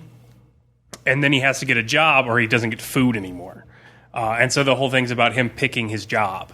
And so, like, they can make cadaverine, whereas they crush corpses into, a vial form that you can wear outside the fence that fools zombies because it makes you smell like a corpse. It's like an oil. So you're a corpse grinder that makes corpse oil. Or you can be a body burner, or you could be a fence guard, or you can be on lookout, or you can farm. And there's the whole first part of the book is just zombie economies. I thought it was great. They have zombie cards, about famous zombies that have been seen in the area, and famous zombie hunters that they sell to kids. And nice. That's of course. That's what erosion artists do. So, if you're an artist, you can actually make money still making the zombie cards. And then you're an erosion artist. So, people give you pictures of their loved ones, and you try and draw them as they would look as a zombie so that you can put out bounties on them. Oh, wow. So, you're a sketch artist, but, you want to, this is likely what they look like as a rotting corpse. And then the main thing is that the guy's brother, the main character's brother, is a closure specialist, and he's a bounty hunter. And so, bounty hunters go out and they're out to kill specific zombies because they're hired by families who are tired of grandpa wandering the earth and eating human flesh. Yeah, of course. They want to stop and put him down. But the unlike other bounty hunters, his brother will not kill a zombie unless he has been specifically ordered to kill that specific zombie, or it's a life or death situation. Because and the whole aesthetic of the reason they're the heroes is zombies are people. They're monsters, but we don't know if they can feel pain or not. And they used to be people, and they should be respected. And so it's kind of interesting dynamic because in the rot and ruin, the wasteland around this place, the bounty hunters, no one leaves except the bounty hunters. Everyone hates it out there. They just want to forget the old world ever existed. And the only people that can really handle it mentally are psychopaths who are just yep, killing people. Yeah. Everyday thing. And so that leads to conflict, or people like this guy's brother who's a warrior monk, who will try and tie the zombie up and take it to a quiet place, and then he'll film himself killing it in a very quiet manner and put it at rest, and he'll bury it. Wow. And so it's he's very warrior monk-esque. And so there's these two types of bounty hunters who respect that zombies used to be folks and are hesitant to do things to them unless they have to, and other guys who kill them for sport. So yeah, it's pretty interesting dynamic. It's not as well written as the Hunger Games or something, right? But it's a cool dynamic. I like it. I like the premise. So we both mentioned a comic that we've been reading. One just finished. I meant to mention before in the podcast, but Glory. Which is a Image comic that was basically a Rob Liefeld title that has been rejuvenated by actually good writers and artists. And Glory is this Wonder Woman-esque.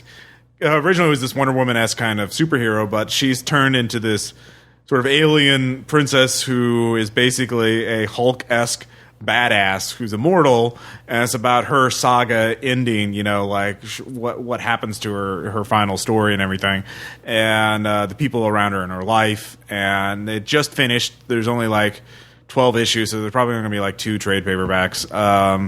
But it's a really well written story. It has a lot of what does it mean to be an immortal badass? What does it mean to be this kind of super warrior who all you can do is kill everything around you? And what price does that have on the people who care about you and you care about? So I like it, and it's you can make gold out of Rob Liefeld material. Who would have thought it? Who could have imagined this? Well, I'm going to talk about Prophet, yeah, and that's why I came so late to the party on that. Is because I was on Bleeding Cool or something, and I read Rob Liefeld's Prophet to be remade, and I thought it was a fucking joke.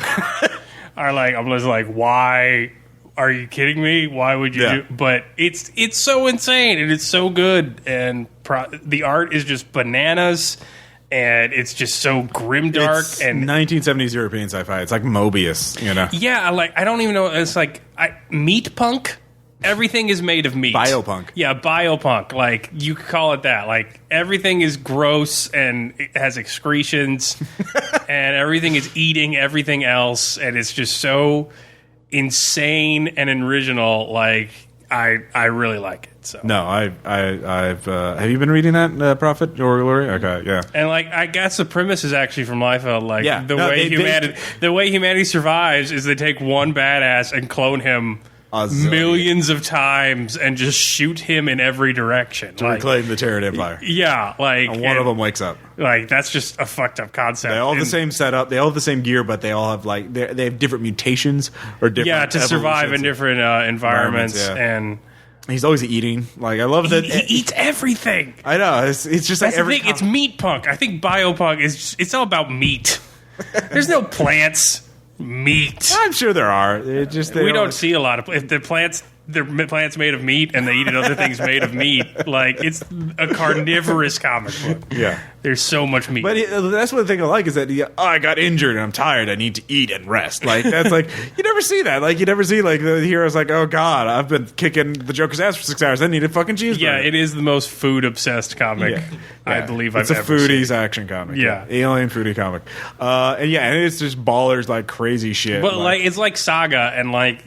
I don't think it's like a wave, but there's a lot of like really good books that are just like fuck everything that came before. We're gonna do it a completely different way. Some comics though, you can tell they're just like, hey, you made Wanted into a movie, make this into a movie too. Yeah, no, I'm not saying everything, but like Brian K. Vaughan and I forget who's doing Prophet, and I really want to read Glory because I didn't know they were. Yeah, I can't wait for the Youngblood relaunch. What are they going to do with that? Some things may be beyond the reach of mortal man to redeem.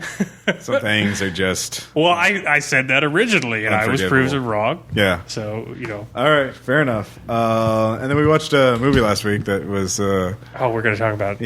Yeah. The Apple is insane. It's a 1980 sci-fi musical that is now a video on demand on Riff Tracks. We watched a Riff Tracks version of it, by the way, just so we didn't watch it straight because I don't think... It's a sci-fi dystopian musical that is a ham-handed biblical allegory. And it is just... Oh, God, it's so bananas. Like, if there is not a drag club somewhere on the planet called The Apple... with an Apple-themed show, I probably want to make one because it will make money. Because it is just go to the meatpacking so district. over the so over the top and just fabulous in every scene. That is just it's so nuts. It's almost like Joseph's Technicolor Dreamcoat. Like there's very little dialogue. Yeah, it's just like grand musical number into grand musical number. There's a little bit of dialogue. There is, but like segue into it. Oh, they're just so massive and ostentatious, and the choreography is so bad. Yeah. Oh, not good dancing. Yeah, everyone's accent is bizarre. It was filmed in Germany, by the way. Yeah, I know, but like Germany by way of New Zealand, by way of South Africa, by way of Georgia. It's just. It's bananas. You need to watch it. It's definitely an entertaining Riff Tracks. Tom, you've been kind of busy this last week and a half, so yes, I have. Why don't you give a shout out to where you were? So I went out of town to New York City for a week. For your birthday? Yeah, birthday gift from me to me. Yeah. And I will say I've been hyping this city up to no end for my entire life, since I was like 5 years old. Yeah. And I went there, and it actually lived up to the hype I put on it. Nice. So, I went up there with Aaron, Ian, and Violet. Yeah. Ian and Violet being friends with the podcast and cover artists for Zombies of the World and interior art. Buy that some book. of it. Some of it. Not all of it. And, a lot of it. And the New World PDFs. Indeed. So, first of all, we flew into Chicago first, right when all those thunderstorms were hitting. Yeah. So our flight was canceled. Yeah. We had to stay at a Motel 6 in Chicago. Not fun. No. And then the next day we fly into Boston. Yeah. right when they're searching for that guy. Searching for the Boston Johar, the bomber, who was later found in the boat. So that was that Friday. The Thursday night, he had just shot a police officer and was on the run. And his brothers. So you were there while history was being made. Yeah, and then Ian picked us up and noted that the streets around the airport were empty. Yeah. Which he said it's normally I have to be here for like 30 to 40 minutes, and we drove right out of there. Yeah. And then he drives us to Providence, which was our original destination. And we get there, we find out that Amtrak is not running trains at that time on that corridor because of the guy. One guy. That is amazing. So I mean, Ian was raging at 2 times. So they shut down the Eastern Seaboard for one guy. Yeah. Apparently. We did not let the terrorists win, guys. Yeah. Jesus. And so finally, at that point, we went to the Amtrak station, and another valuable lesson. Yeah. Even if you're pissed off to no end, be nice to the travel people. Be nice. Be nice. Just like Patrick Swayze in Roadhouse. Yeah. He refunded our tickets, no problem, and we just rented a car and drove to New York. Those are valuable life lessons, Caleb. I don't know why you're laughing. Those are serious life lessons. I'm laughing because you're so correct. Yeah, all right, very good. Pain don't hurt. Anyway, sorry. Anyway, we just rented a car and drove to New York. All right. But once we got there, the trip went just beautifully. Got to see the 9/11 memorial and the new World. Well, you also saw Lovecraft's grave in Providence. Yeah, actually, okay, we did do that. When we were in Providence that day, we went to H.P. Lovecraft's grave, and I put a D10 on it. Yes. And that grave is decorated with some interesting things. Apparently, I'm not the only one that thought of this. Yeah. There were like lobster shells of like their claws left there, or miniature shark teeth. You know, like the shark jaws. Yeah, yeah. Like dried out tentacles. Wow. And lots of gaming paraphernalia. Yeah. And it's such a modest grave. I'm like, wow, you didn't expect that, did you? No, he did not. So I'll be there's all this cemetery is first, it's massive. Yeah. And second of all, there are some just works of art, mausoleums and tombstones. And there's his. None of them was decorated as much as his was. No, of course not. Because it's Lovecraft, man. It's H.P. fucking Lovecraft. Exactly.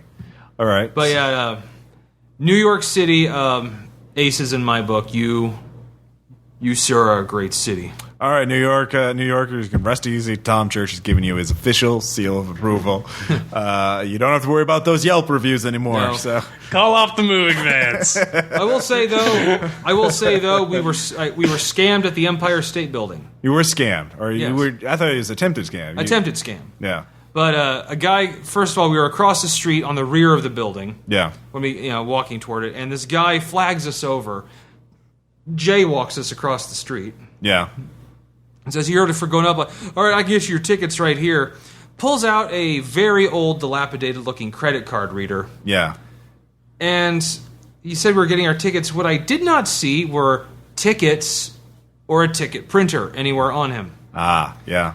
And Ian, being sensible, can we go in and check? And says, well, you can't go in that way because there's a doorman on the inside. He says, no, I'll just go. And he's told, but as soon as Ian went in, the guy's like, unfucking believable.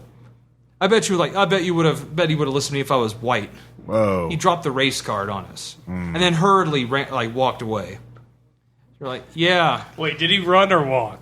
It was a Power walk. I like to imagine him. Is it a power walk? Was it a power walk? It was a power walk. All right. Did you make the Zoidberg sound as you did? No. So we go around to the front of the building and go inside and mention it. And he said, yeah, that guy probably works for the building. Then we mentioned, well, he had a credit card reader. Like, oh. Yeah, they're not supposed to have those out there. Yeah. That sounds like, well, you made your sense motive check there, Tom. That was We totally did. All right. But we were all like, this is a little wrong. Well, cool. But just awesome fucking trip. Really great. Awesome. Well, if you get some photos up, we'll put them on the Facebook group. We'll do. So you guys can take a look. Tom's Odyssey to the Eastern Seaboard. And finally, we, of course, were busy while you were gone. Caleb has his Western game, Toward Hell and Legend, that he's working on. It's a playtest. Very early draft rules. And in I was a player in it, and Caleb, there's one particular thing my character did that you found very interesting, I guess. All right, well, the rules are broken, so if you listen to it, prepare for some great role-playing and setting information and just fine narratives with some terrible broken math that we're slowly trying to fix. But we were trying out the battle rules. So each of the characters... Mass battle rules. Yeah, mass battle rules. So each of the characters was leading like a unit into battle against these insane cultists. So Roz's character concept is based off of a real-world person I told him about that he just loved the idea. Sidewing Mock Duck, who is a Chinese Tong leader from Manhattan in the early 20th century. But, it's a little 20 years too late for the Wild West, but whatever. So his aesthetic was to wear chainmail, to rush into the middle of the battle against gangs single-handedly, pull out huge revolvers he kept on him at all time, then duck down to the ground and just spin in a circle with his eyes closed, firing in every direction. There is historical evidence of him doing this multiple times, so he was awesome. But that's it. So there's this Chinese psychopath, and for some reason these town people are like, yes, he is our leader. And basically everyone's been corrupted by this insane evil church in town, and they're coming to take the town and kill everybody in it because the PCs have stoked them into a blood rage. And to be fair, the NPCs did that too. They have their units. So one of the unit actions you could do is charge, and like I said, the rules are horribly broken. Yeah. But I figured charging would get you some damage bonuses, but it would probably really hurt if you charged against other people who were charging. So the damage bonus was a bit extreme. And so Ross's unit was kitted out of people who still attended the old church. But they were mounted. So, women and old men mounted on horseback with...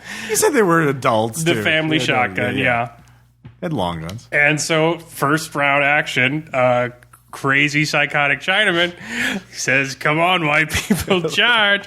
And the whole premise of the game is blind bidding your action. So I had blind bid charge. And so it was just the charge of the light brigade. It was a bunch of old townspeople on nags and a crazy blind Chinese gunman that ran headfirst into this armed group of psychotic. Hey, we did destroy the cult group. Yes, unit. Along with everyone in your unit to a man. So only he was left. And then you're like, I guess I'll go join David's unit. You just leave the mound of corpses you've left in the middle of the dusty road and go hey, what are you guys doing over here? That did not go as expected. And it took no damage at all. You're just fine. Paraphrase the wise men of Arrested Development, I've made a huge mistake. So I imagine with these terrible rules, we're going to have a lot of anecdotes like that in the future. So that's something to look forward to. Not quite transhuman sci-fi conspiracy future. But this is Respecting with the Role Playing Public Radio. This is RPPR episode 86, No Evil Postmortem, and Tom and Caleb.